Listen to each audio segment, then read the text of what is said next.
Over the last few years, there have been so many controversies about authors that faked being a certain race. Authors like Freydis Moon, who was the Ariana Grande of the writing world for a hot minute, and Kim Crisci, who quite frankly, I don't care if I'm pronouncing that correctly, because she posed as a Korean American going by the alias of Kim Chi.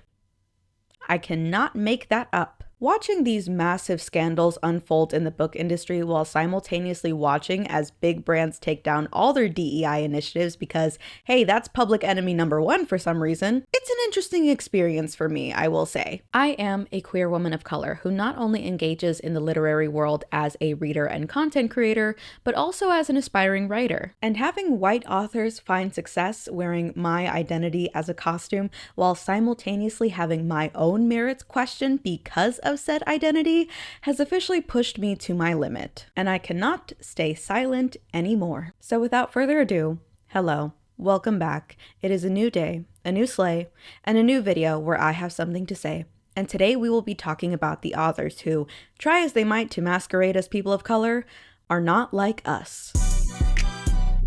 And although this video is a culmination of all my observations and frustrations as a reader, writer, and content creator in this space, this video is mainly a critique on the writing industry. It's a critique on the authors that are race baiting and the people that believe that diversity, equity, and inclusion is a threat to them specifically. I will be exploring the misconceptions of diversity, the misguided allyship, and the dangers of gatekeeping identities. I'll also be mixing in some good old-fashioned numbers and charts, as well as some of my own personal anecdotes. And hey, what kind of YouTuber would I be if I didn't also throw some people under the bus, including Freydis Moon, Cait Corrain, and Miss Kim Chi herself. So yeah, we'll be doing a highlight reel of all the authors who ended their career for pretending to be a race that they aren't. So I'm just gonna rip off the band-aid and let's just get into this. In early 2024, an author by the name of Freydis Moon was exposed as having multiple aliases, all under the guise of belonging to different communities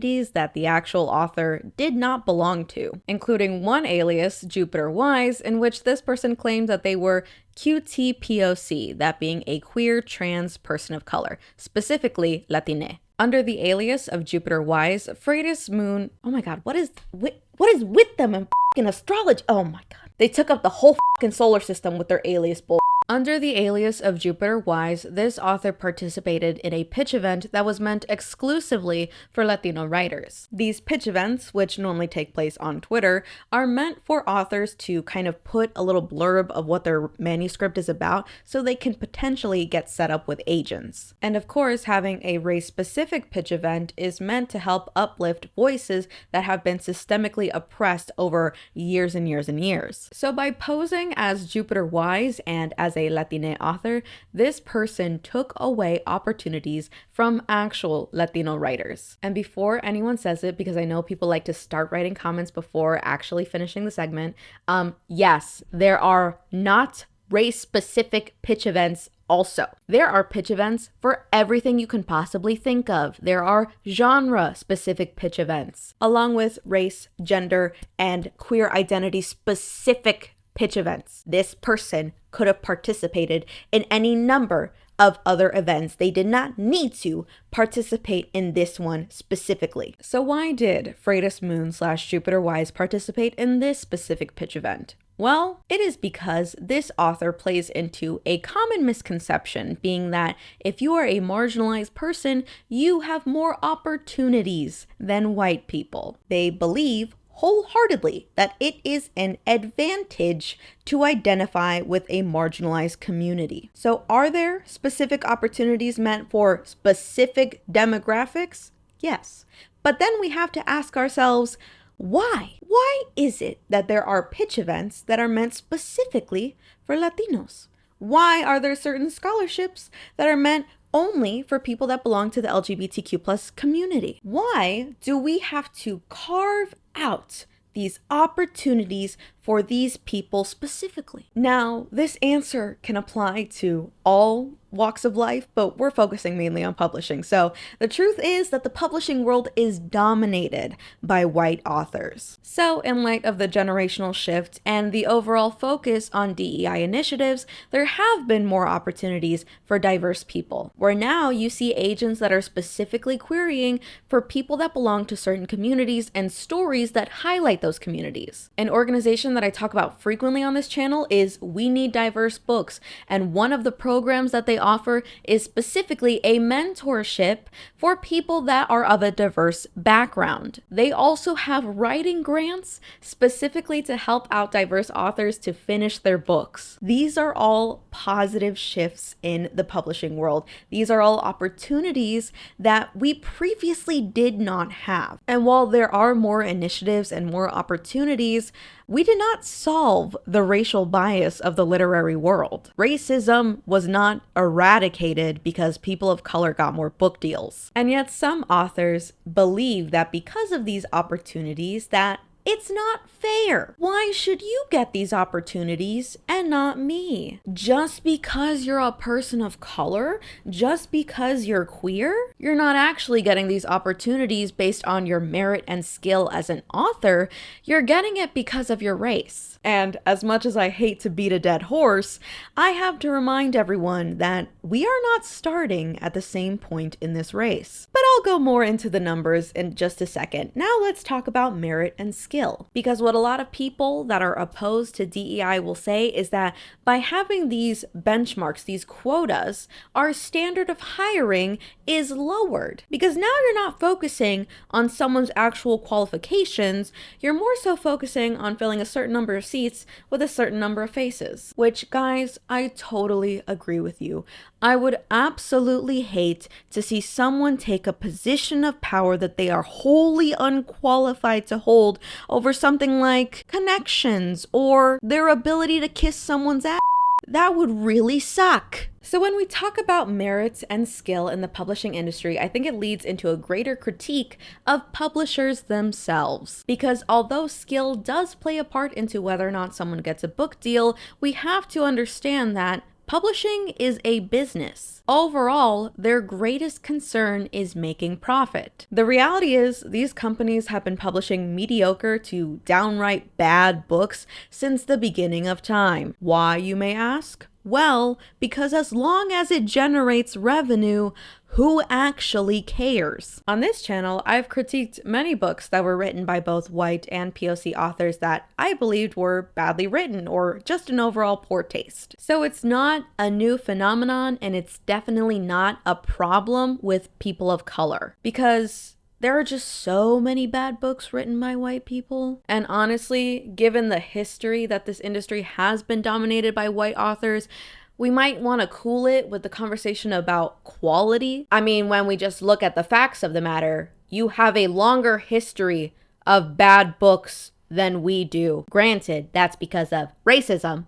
But you know, it's just a little counterintuitive to that argument, I would say. Really what this argument comes down to is white authors telling on themselves. What I hear is, oh, back in the day it was so easy to publish these mediocre books, but now I actually have other people that I have to compete against. Now I actually have to try writing something good. It's just not the argument you think it is. And quite frankly, it's a little sad. But you know what? I'm just being a little catty here. This is all just my opinion.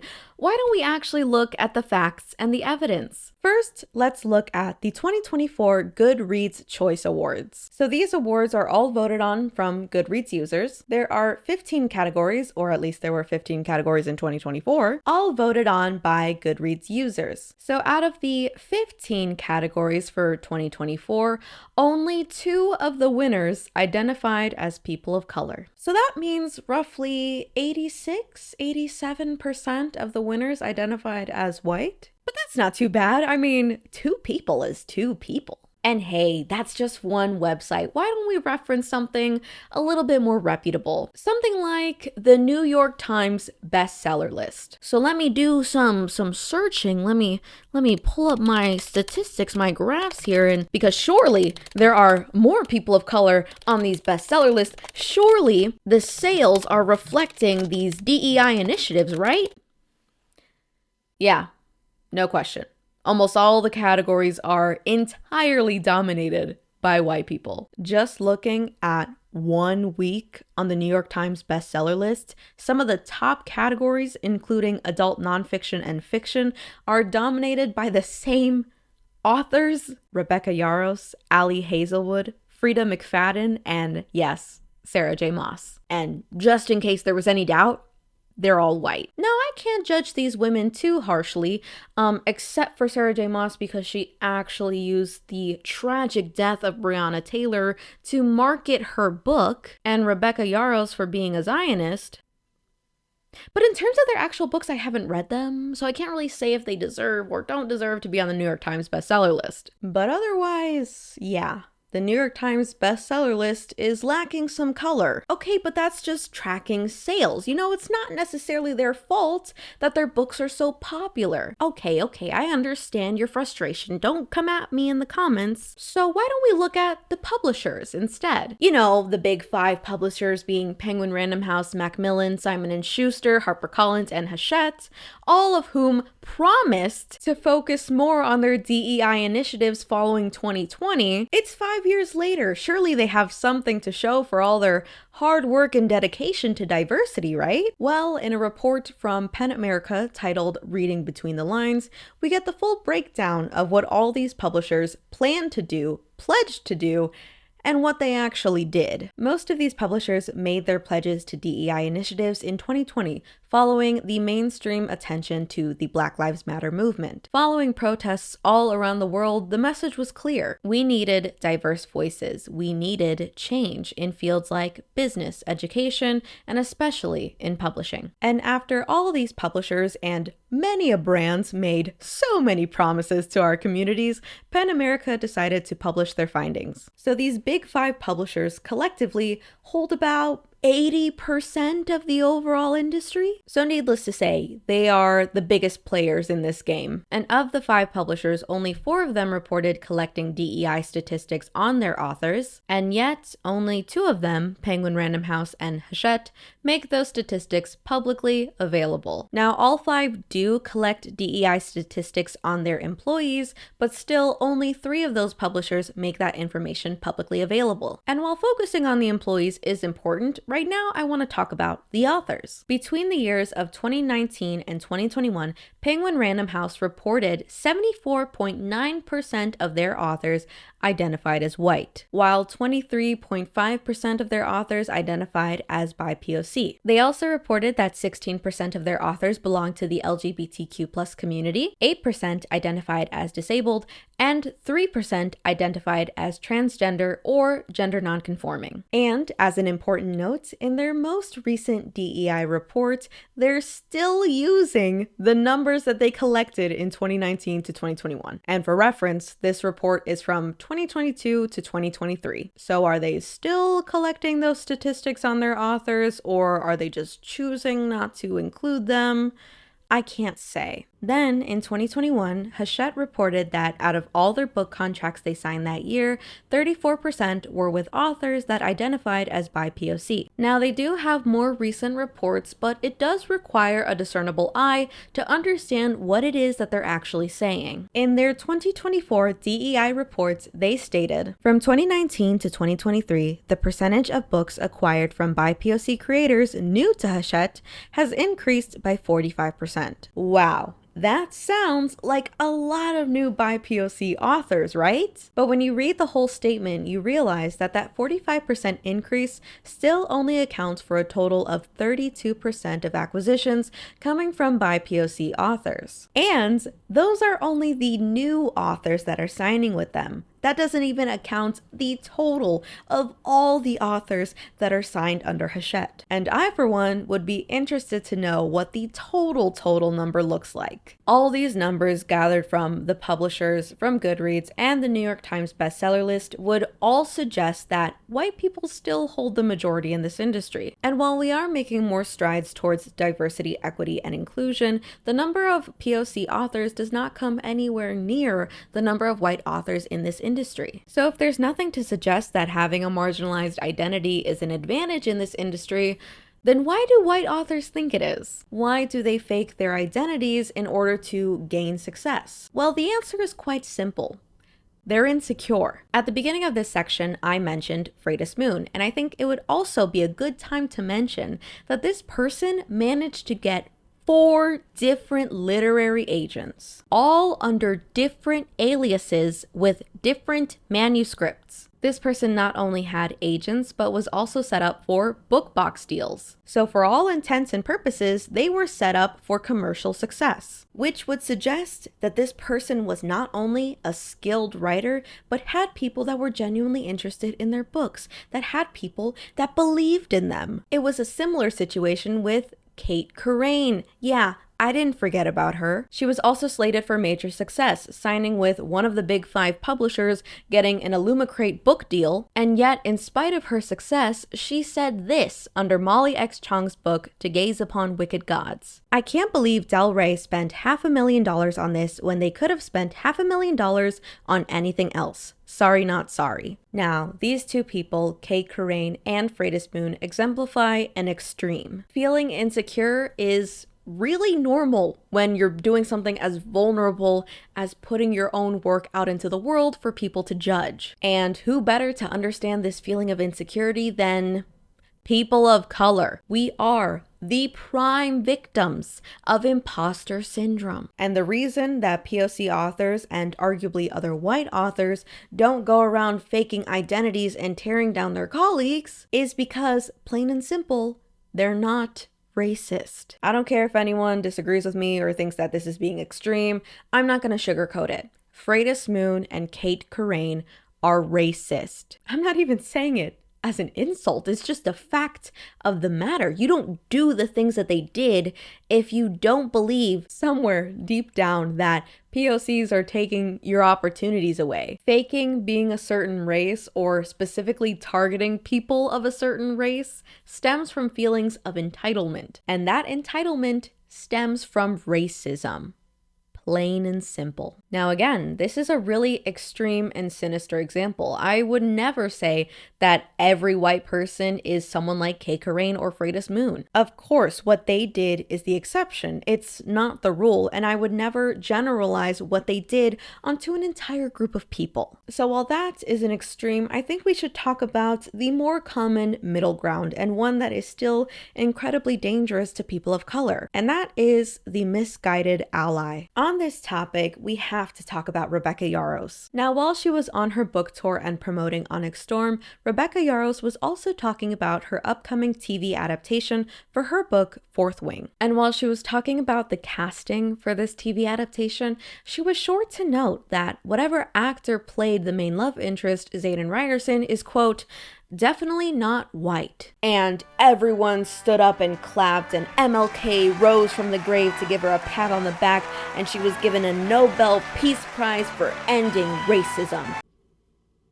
Now, for obvious reasons, this was not received kindly. And it was for a number of reasons, being that, authors typically use racial ambiguity to market their books. It plays into the hypersexualization of specifically men of color. See also the Latin lover stereotype. And, overall, it just leads into a greater conversation on what people consider the norm. By saying that he is definitely not white, she is implying that we all assumed he would be. It implies that white is the default, and we need to specify when a character is not. Which, if you think white is the default for any character, that's a whole other thing you need to work out on your own time. But overall, it was just a misguided attempt to appeal to her readers under a false pretense of diversity, which, does a disservice to said community. Now, hold on a second. this isn't me saying that she can't cast people of color in her TV show, or by extension that she as a white woman can't write POC characters. And now this is where the internet gets a little divided, and what I think leads into the greater conversation about misguided allyship. There is a long-standing debate about whether or not white authors, or in general any author, can write from a perspective that is not their own, specifically in talking about writing from the perspective of marginalized communities. And some people believe wholeheartedly that white authors cannot and should not write characters of color. Now, if that mentality is wrong, I will not say, but what I can say is that it's a slippery slope that will eventually turn into gatekeeping identities. Now, not to get too personal, but I am 100% Mexican. Both of my parents are Mexican. I was raised in a Mexican household. And despite having this lineage and having multiple shared experiences with other Mexican people, I always question if I am actually Mexican enough. Because English is my first language, I speak Spanish with an accent, I don't like spicy food, and so many other things I internalized as making me less Mexican. Now, someone might look at me and say that me writing about my experiences as a Mexican woman are not valid, that it's not my story to tell because I'm not actually Mexican, because I don't speak Spanish predominantly in my home, I was born in the US, and so many other things that would disqualify me, quote unquote, as Mexican. And that is the danger of policing what kind of characters people can and cannot write about. Because then I would ask you, who gets to decide if you can claim an identity? What percentage of Mexican do I need to be to include Spanish in my books? After how many generations of being born in the US can I stop considering myself as Mexican? Can I write about colorism within the Latino community if I am of a lighter complexion? How long do I have to live in Mexico before I can write a story that takes place there? Now, I know those questions are very, very extreme, but I don't think it's too far of a stretch. There was a recent controversy, quote unquote, on TikTok with the author Rena Kent. She's a romance author, and she was asked if she would ever include a Black love interest in her stories. And in response, she said no. She said that she would stay in her lane because she didn't think that she could write those kinds of characters accurately. And some people got mad at her response and called her racist. But honestly, her answer said so much about the right way to include diversity in literature, which is, if you're going to write about the experiences of people of color, or in general, experiences that are not your own, do it accurately. That means doing research, listening to the people from those communities, and getting experience if and when you can. Because at the end of the day, if you're going to write about us, make sure you do right by us. And hey, you can call me an optimist, but I think that people can get it right. I think that there is a genuine push for books to become more diverse and for authors to do better by POCs. And of course, as we grow and learn, people are bound to make mistakes when doing it. And as long as those mistakes aren't including racial stereotypes in your books, I think we can have a genuine constructive conversation about including diversity, not only from authors of color, but white authors as well. Overall, I don't think we should be policing what people can and cannot write about. When it comes to inclusion and diversity, I am not saying that anything goes. There are some taboos we do not need to explore, I argue, but that's a personal thing. But there is a danger in saying that only POCs can write POC characters. What you can end up doing is pigeonholing them and putting them in a box of what they can and cannot write about. And everyone having creative freedom is the kind of equality that we should be striving for. And speaking of equality, I think it's time we finally talk about standards within the publishing industry. There was a time where I used to be an editor for my school's literary magazine. I remember reading with my other class of editors a submission that had a lot of Mexican culture and Spanish words sprinkled in. And let me tell you, everyone loved it. They ate it up. I, as one of maybe 3 Hispanics in the room, had to point out that the Spanish was grossly mistranslated, to which everyone then said, oh, well, we can just fix that in the line edits. It'll be fine. We can take this submission. I then reminded our group of editors that at the beginning of our submission period, we agreed that any manuscript that did not meet the basic requirements would not be read. End of story. That included any stories that had incorrect formatting, glaring misspellings, or grammatical errors. I argued that including the correct translation and accurate spelling of these words in Spanish was the bare minimum, as we already outlined. It did not make a difference that these words were in Spanish, and therefore I believed that we should not have accepted that submission. Now, was I being too hard and uptight?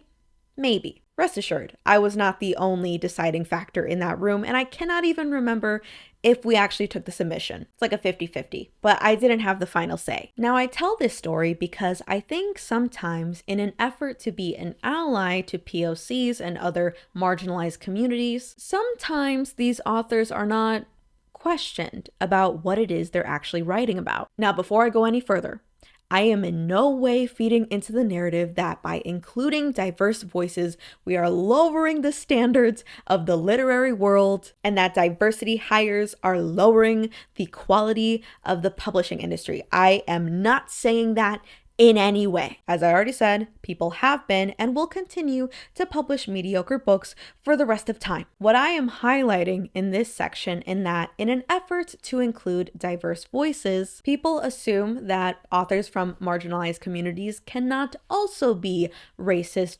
homophobic, transphobic, or in general wrong. And therefore we see that these authors are not called out on their problematic behavior. Now, there was a book that I read on this channel that I specifically sought out for its diversity. The author, a person of color, really highlighted the fact that this story was meant for Black boys. The story was meant for the people that didn't get to see themselves in the world of Harry Potter. They didn't see main characters that looked like them. And it was a love letter to these communities to show them that they could be the protagonists of their own stories. So just with that, I loved it. I had it on hold at Libby. When I heard about it, I was anxiously waiting for this to go on sale. And yet, when I actually read the book, I immediately noticed some red flags. That being in the representation of Black women, the LGBTQ plus community, those who are deaf and hard of hearing, and even biracial Hispanics. Now, when I made my review, I was met with some backlash, and I understand why. In an industry that I already said is predominantly white, and in a world where we have to work twice as hard just to get half as far,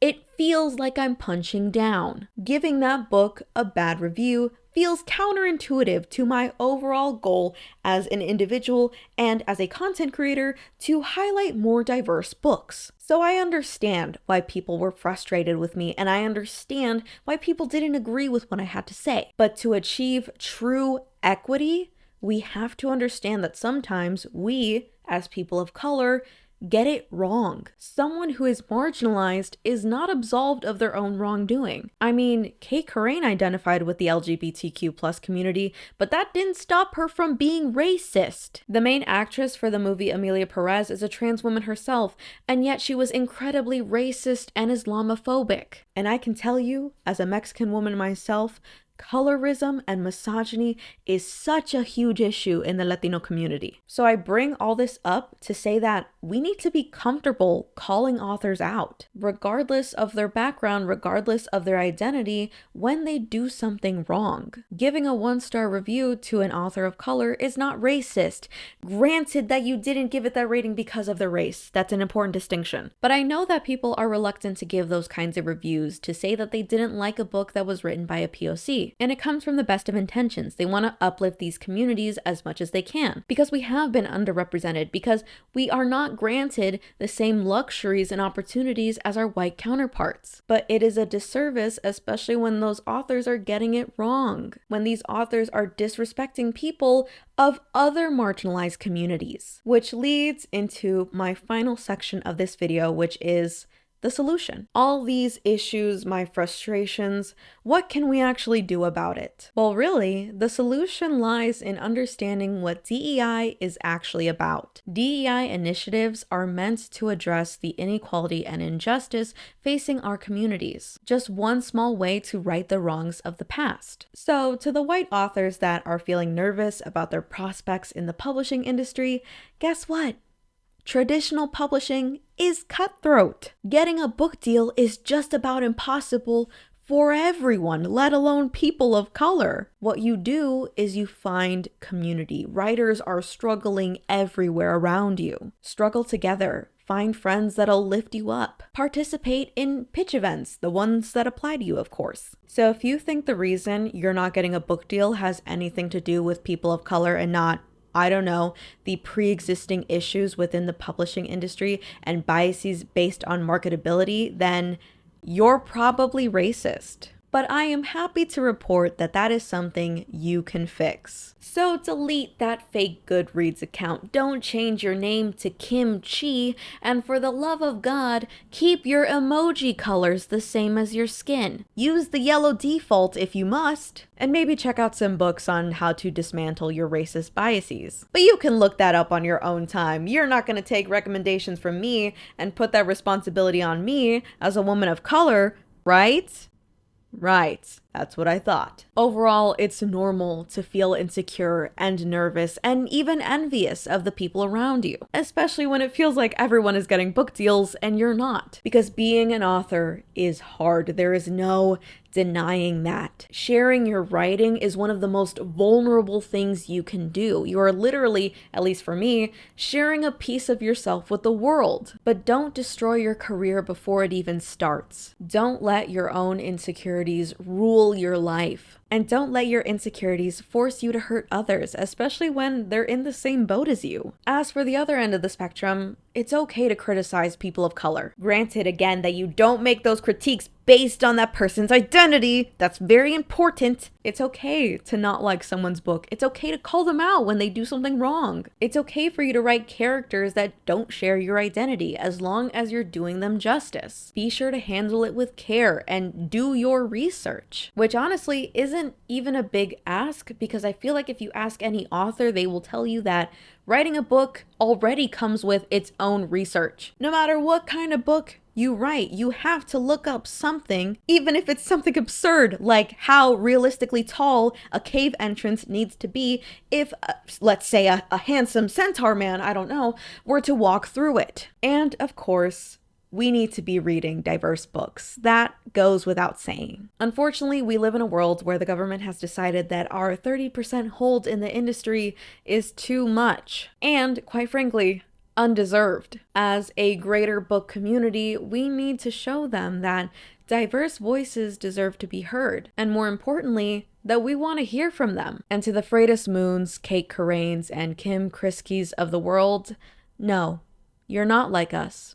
And that's okay, because even though you put on this laughable charade, I know that you wouldn't want to spend a day as the person you claim to be. Because the reality is that living as a POC or any kind of minority in this world means that your life is a battle. It's a fight to prove that we deserve to be where we are. So no, you are not like us. Because you don't actually want to be us. We just finally have something that you want. But what it is that you really want is not something you can take. And that is our community, our people.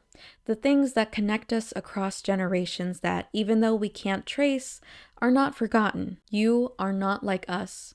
But we don't need you to be like us. We need you to fight with us. And with that, that is the end of my video. Thank you so much for watching. This video has been a long time coming, but I didn't think there was any better moment to make it than now. So be sure to support diverse authors. Pick up a book written by a POC. Support organizations like We Need Diverse Books. I'm actually wearing their sweater right now. It's one of my favorites. I think it's very cute, and you can get your own at their website. Although it feels like so much is going on, and although it feels hopeless to be a POC in the US right now, there's no denying that even though we don't dominate this industry, our presence cannot be denied.